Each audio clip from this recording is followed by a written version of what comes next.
अरे कितना कीमती समय मिला है,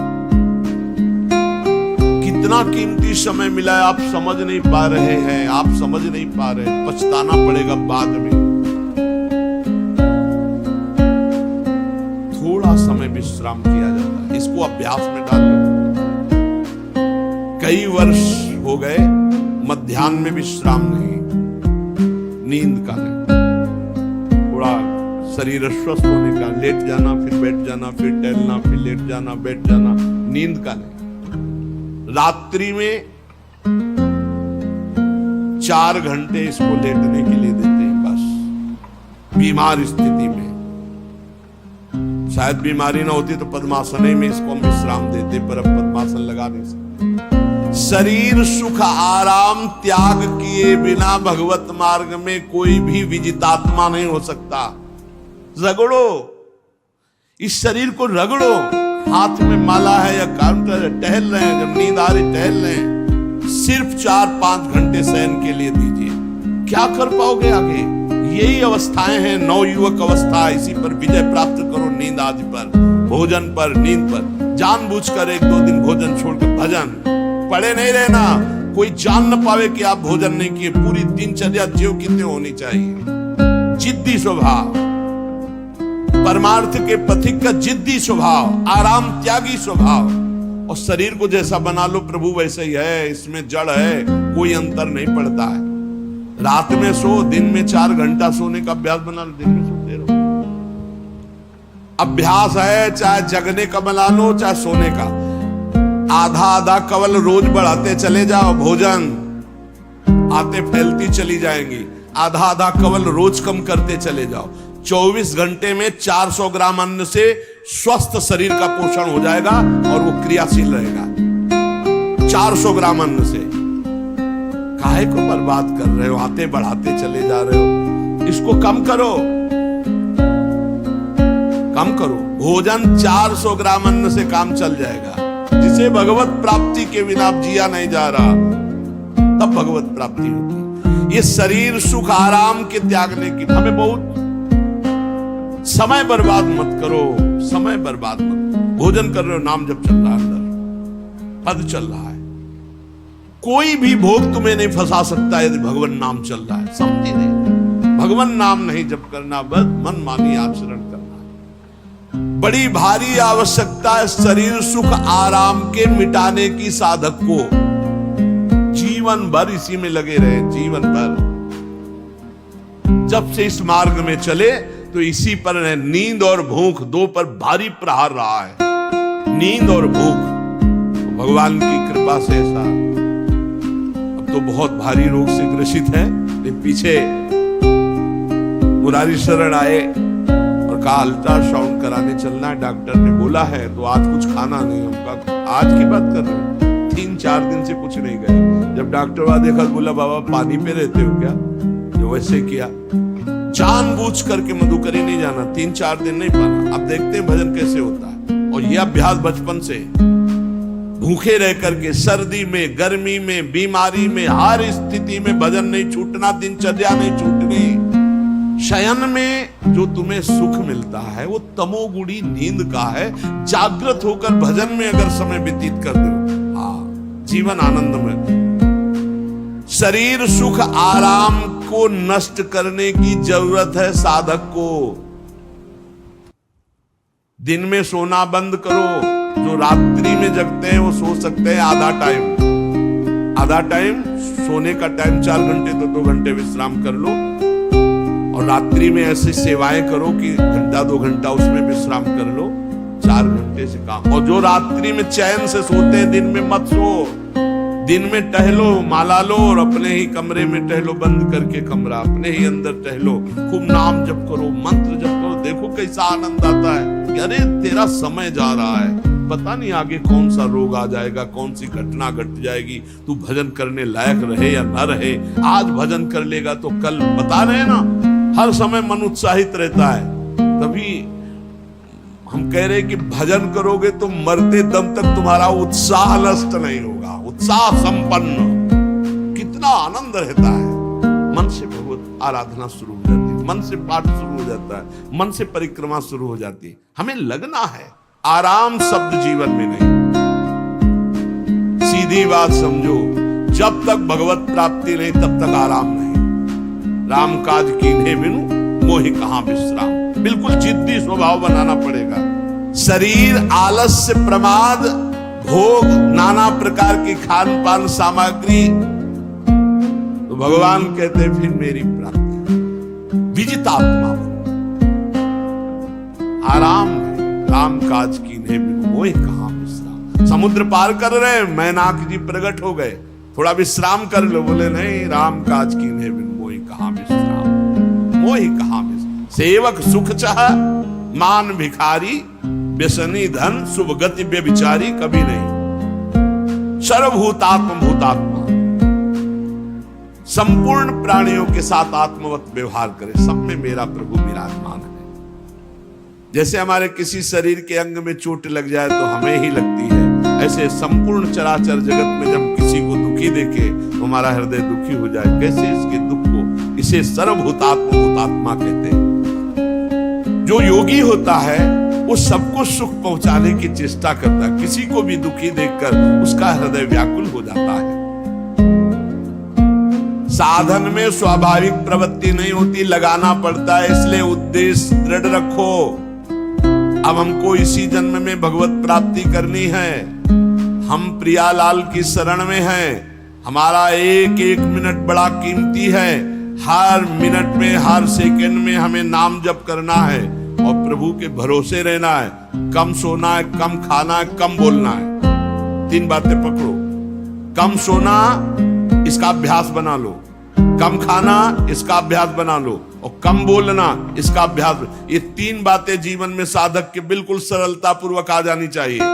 मिताहार, मित भाषण और नियमित शयन। शयन से बचो, ये बहुत जहर है। नींद बहुत जहर है। निद्रा आलस्य प्रमादोत्तम तत्तामस मुदाहृतम। इसको एक सीमा में बांध दो। 3 घंटे, 4 घंटे, 5 घंटे, बस 24 घंटे माला, काउंटर, वाणी, सेवा, टहल रहे। सो नहीं सकते, आराम नहीं कर सकते, नहीं कर सकते। ये अभ्यास बनाओ तभी आगे बढ़ पाओगे। सत्संग रोज सुनते हो, देखो तुम्हें जो डांट लगती है, तुम्हें बहुत प्यार करते हैं। प्रभु बहुत प्यार करते हैं, इसलिए डांट लगवा रहे हैं, इसलिए आपको सत्संग सुना रहे हैं। ये जीवन सार्थक कर लो, नहीं तो बहुत पछताना होगा। हम पशु पक्षी के जीवन में साधना नहीं कर पाएंगे। कैसे? हमारा चिंतन बदले। भगवान ने अगला शब्द का मदगत प्राणा, प्राण जिसके मेरे में समर्पित है। प्राण समर्पित का मतलब है प्राण वायु को लेकर प्रधान है। भोजन न मिले, जल न मिले तो भी हम जीवित रह सकते हैं काफी समय तक, क्योंकि प्राण वायु। प्राण बलवान पुष्ट होते हैं अन्न और जल से, लेकिन प्राणों की सत्ता वायु से है। ये जो श्वास प्रश्वास है, भोजन हमें 4-6 दिन न मिले तो आराम से दिनचर्या चल सकती है। पानी 8-10 दिन न मिले तो भी दिनचर्या चल सकती है। ऐसा नहीं कि मर जाएंगे, लेकिन 2 मिनट वायु न मिले तो मर जाएंगे। 2 मिनट वायु न मिले तो प्राण नष्ट। प्राण का सीधा संबंध वायु श्वासों से है। और प्रभु को प्राण समर्पित करने का मतलब हर श्वास नाम जप करना। मदगत प्राणा। हम पानी भी पिएंगे, भोजन भी पाएंगे तो प्रभु को समर्पित करके, और हर श्वास नाम जप करेंगे तो मदगत प्राणा हो। मत चित्ता, निरंतर चिंतन करने के लिए हमें प्राणों को समर्पित करना होगा। हमारे प्राण समर्पित हैं, हम प्रसाद के द्वारा प्राणों का पोषण करेंगे। और हर श्वास प्रश्वास में नाम जप। श्वास ऊपर गई तो नाम जप, श्वास नीचे गई तो नाम जप। बोधयंता परस्परम। यदि हम किसी से बात करेंगे तो अपने प्रभु की चर्चा करेंगे। उसी प्रभु की चर्चा का कथन, कथयंतश्च माम नित्यम, केवल भगवत चर्चा करेंगे। केवल। कभी कभी ये लोक कल्याण की भावना भी प्रपंच में उतार देती है। निवेदन है कि यहां कोई लोग वार्ता का प्रश्न लेकर के नावे। एक जगह तो बख्श दो जहां केवल भगवान के संबंध की चर्चा होने दो। सीधा वृंदावन में आप आए हो तो प्रिया प्रीतम की चर्चा का प्रश्न करो, प्रिया प्रीतम की चर्चा सुनो, निहाल हो जाओगे। तुष्यंत च रमंत च, उसी में आनंद और संतोष होता है भगवत चर्चा में, और उसी में रमण। एक जगह तो रखो जहां तुम केवल प्रभु की चर्चा सुन सकते हो, प्रभु की चर्चा कर सकते हो। प्रपंच का तो बहुत विस्तार है। कथयंत च माम, माम भगवान कह रहे हैं, कथयंत च माम नित्यम तुष्यंत च रमंत च। चलते हैं हम भगवत मार्ग में, फैल जाते हैं फिर दुविधा युक्त संसार प्रपंच में। केवल भगवत चर्चा, कथयंत च माम, भगवान केवल माम, मेरा। प्रियालाल किसी और कोई चर्चा, बार बार बोर्ड लगवा देते हैं, श्यामा श्याम की चर्चा के सिवा यहां कोई चर्चा न की जाए। आपको अगर आशा है कि यहां से कोई काम बनते हैं तो पहले आपको बता देते हैं हम असमर्थ हैं, हमारे में कोई सामर्थ्य नहीं है, हम केवल प्रभु की चर्चा करते हैं, प्रभु का नाम जपते हैं, प्रभु के लिए जीवन है, बस इतनी बात है। जो प्रभु में डूबना चाहता है वो आए, स्वागत है। इसके अलावा ना कोई आशीर्वाद, ना कोई तंत्र मंत्र, ना कोई जंतु, ना किसी भी तरह की कोई ढांढस वृत्ति बना सकते हैं कि जाओ तुम्हारा ये ठीक हो जाए, तुक्का लग जाए, ठीक हो जाए, तुम्हारे भाग्य की बात है। यहां से कोई चमत्कार नहीं है, यहाँ एक ही चमत्कार है, मलिन मन को श्री भगवान में लगा देना, जीवन को जीवन मुक्त अवस्था में पहुंचा देना। निर्विकारता की स्थिति प्राप्त करने के लिए साधु समागम है। भगवान का आदेश है, यदि मुझे अनुभव करना चाहते हो, इसी जन्म में परमानंद की प्राप्ति करना चाहते हो तो मय्येव मन आदत्स्व मयि बुद्धिम निवेशय। कैसे करोगे? भगवान कह रहे मत चित्ता, मेरे में चित्त लगाओ। चित्त कैसे लगेगा? चूंकि हम प्राणों से बहुत प्यार करते, देह प्राण ते प्रिय कछु नाहि, इसलिए भगवान को कहना पड़ा प्राण मेरे को समर्पित करो। कैसे समर्पित करें? जो खाओ पियो भगवान को भोग लगा के, और रात दिन नाम जप में, हर श्वास में भगवत चिंतन। अगर वार्ता करनी तो बोधयंता परस्परम कथयंतश्च माम नित्यम, केवल मेरी चर्चा। बड़ा दुर्लभ हो रहा है, भगवत चर्चा होना बड़ा दुर्लभ हो रहा है। भैया ये सब सुनो भरत भावी प्रबल, बिलख कहो मुनिनाथ, हानि लाभ जीवन मरण जस अपजस विधिहात। जब कर्मों का फल भोगने का आया तो महात्मा जी, और जब पाप कर्म करने जा रहे थे तो पूछ लेते हमसे कि हम पाप कर्म करने जा रहे हैं, आपकी अनुमति है क्या?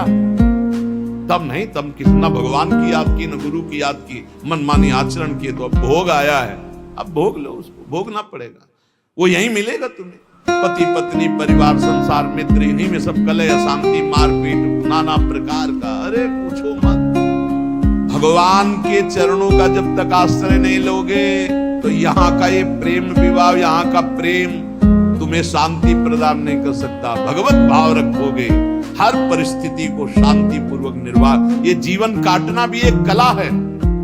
मनुष्य जीवन कोई पशु जीवन नहीं है। अगर अध्यात्म नहीं तो आप इसको जी नहीं सकते, आप इस जीवन को नहीं जी सकते। अशांत रहोगे, क्लेशित रहोगे, परेशान रहोगे। जीवन की कला है द्वंद्वों में क्षमता, संपूर्ण जगत में रहते हुए ममता रहित हो जाना, संपूर्ण क्रियाएं करते हुए अहंकार रहित हो जाना। अभी जीवन मुक्तता का आनंद आ जाए तो मत चित्ता, मदगत प्राणा, बोधयंता परस्परम, कथयंत च माम नित्यम, तुष्यंत च रमंत च। हमारा उद्देश्य भगवत प्राप्ति का है। जो भगवत संबंध से भगवत प्राप्ति करना चाहता है उसके लिए दरबार खुला है, फ्री है, कोई फीस नहीं है, कोई शर्त नहीं है। तुम कौन हो, कहां के हो, कोई मतलब नहीं। आपका केवल संबंध भगवान के संबंध से वार्ता होगी तो यहां हो सकती है। इसलिए सावधानी होकर हमारे समय को निरर्थक ना किया जाए। बहुत कीमती समय, जब प्रश्न होता है तो फिर उस पर चर्चा करनी ही होती है। हमें सिर्फ भगवान का आदेश है, कथयंतश्च माम नित्यम तुष्यन्ति च रमन्ति च। उसी में संतोष करना, उसी में रमण करना है। हमारा भरण पोषण श्री प्रिया जी से होता है, किसी व्यक्ति से नहीं होता है। हमारे यहां श्री श्यामा श्याम विराजमान है, उनका पूरा जगत है। तुम्हारी बुद्धि में मेड़ है, भेदभाव है, उनके लिए भेदभाव नहीं। सब मम प्रिय, सब मम उपजाए, तो हम अपने स्वामी के अनुसार चलेंगे। सब मेरे प्राणनाथ श्यामा श्याम के जन है, कोई भी हो, इतना ना छोटा ना इतना बड़ा, ना इतना प्रिय ना इतना अप्रिय, सब बराबर है। एक तरफ चाहे गुणात्मा, गुण से युक्त महात्मा, और एक चाहे दुरात्मा, दुर्गुणों से युक्त, दोनों को ऐसे दुलार करके श्री जी की तरफ बढ़ाने वाला मार्ग है। ये मार्ग यहाँ का है। कथयंचित माम नित्यम दुष्यंत च रमन्ति च, तेषाम सतत युक्तानाम भजताम प्रीति पूर्वकम। जो सतत प्रेम पूर्वक मेरा भजन करता है, भगवान करे ददामि बुद्धि योगम तम, उसकी बुद्धि का योग मैं करा देता हूं। ये खास बात है, लगाने की चेष्टा हमने की मन बुद्धि को, और भगवान आकर मन बुद्धि में विराजमान हो गए। तेषामेवानुकंपार्थ महमज्ञानजं तमः, नास्यात्म्यात्म भावस्थो ज्ञान दीपेन भास्वता। भगवान कृपा करके उसके हृदय में ज्ञान प्रकाशित कर दिया। जब कोई सतत भजन करता है, प्राण प्रभु को समर्पित कर देता है, चित्त प्रभु में लगाए हुए प्रभु की चर्चा, भगवान उसके अंदर ज्ञान प्रकाशित कर देते हैं, तो वो अनात्म भाव जो देह भाव था उसका नाश हुआ और वो भगवत भाव में स्थित हो जाता है। भगवान कह रहे हैं मत चित्तः सर्व दुर्गाणी मत प्रसादात् तरिष्यसि। जब कोई मेरे में चित्त लगाता है तो मेरी कृपा से सारे दुर्गुणों का नाश हो जाता है। महात्मा तो भगवान बनाते हैं। करो सत्य ते साधु समाना, मैं उसे साधु बनाऊं। हमारा कर्तव्य, हमारा चित्त प्रभु में लग जाए। मेरा चिंतन करो, भगवान का आदेश है, बस खास बात है चिंतन। हमारी प्रारंभ से विशेष श्रद्धा इसी बात में रही गुरु शब्द पे, कि रात दिन कोई भी चेतना युक्त क्षण ऐसा ना जाए जिसमें भगवत विमुखता हो। बस इसी बात की साधना जीवन भर रही। प्रारंभ में गुरुदेव ने कह दिया, जब तक चेतना है तुम्हारे में तो तुम्हारा जागृत अवस्था का चेतना युक्त एक भी क्षण व्यर्थ नहीं जाना चाहे। तो गुरु कृपा से यही प्रयास रहा है कि हमारा एक भी मिनट भगवान से विमुख न जाए। पूर्व में ऐसी स्वभाव वृत्ति बनाई थी कि लोगों को ये शंका होती थी कि ये बोल पाते हैं कि नहीं बोल पाते हैं, अर्थात इनके वाणी है कि नहीं है, मूक मौन, जटाओं का बोझा, एक वस्त्र, बस शांत। बुलाया गया, घंटा बजा तो पहुंच गए, प्रसाद ले, उसमें एकांत, हर समय मंत्रा। कथा में बैठे हैं, अनुकूल वचन आया तो सुन लिया, नहीं पूरा का पूरा सत्संग ऐसे ही चला गया। हमारा मंत्र चल रहा है, एक क्षण भी मंत्र से विलग नहीं। हमारा कर्तव्य है केवल चिंतन। चिंतन करोगे तो